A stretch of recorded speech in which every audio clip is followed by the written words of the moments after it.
Why clarity matters. Of course, again, it comes back to awareness. If we're not aware of what kind of support we need, we don't really know where to go to look for it or who to ask for it. And that's why we take the steps to understand us in the end. Welcome to another episode on the area of depression support system. Who holds me emotional versus practical support? This is all themed about asking for the kind of help you actually need. One reason support feels complicated in depression is that we often don't know what kind of support or help we do need. Sometimes you need someone to sit with you in silence. Other times you need a ride to an appointment to help with groceries. These are very different needs. But if you don't know the difference, you might feel disappointed when support doesn't match what you had hoped for. So in this episode, we'll explore the difference between emotional support and practical support, so you can ask for what's most helpful in the moment.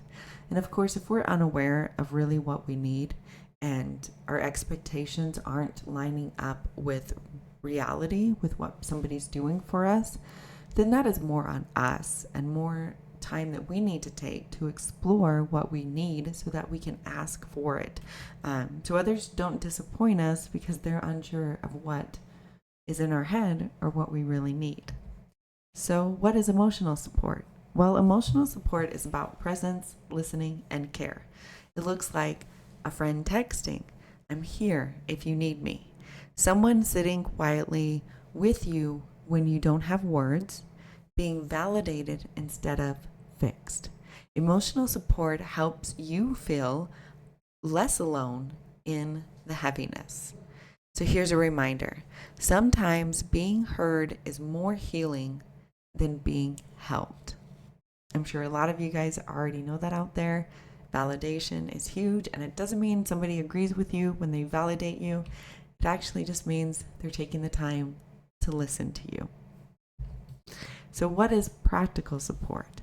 Well, practical support is about taking action to lighten your load. So it looks like a friend picking up groceries, someone helping clean or organize when you feel overwhelmed, driving you to an appointment. Practical help addresses the real life barriers depression makes heavier. Here's a reframe. Asking for practical help isn't weakness, it's teamwork. So learning to ask clearly, right? That's on us to be able to ask clearly for our needs that we would like. Try being specific. I don't need advice right now. I just need someone to listen. Could you check in on me later this week? Can you help me with this one task? Clarity helps others show up in the way that actually supports you. And again, people love to help, and having them know what kind of help you need is really beneficial for the both of you. So here's an anchor thought. I'm allowed to ask for the kind of support I need. The power of naming it. Support isn't just a one size fits all. By learning to distinguish between emotional and practical needs, you give yourself and others the chance to connect in ways that truly help.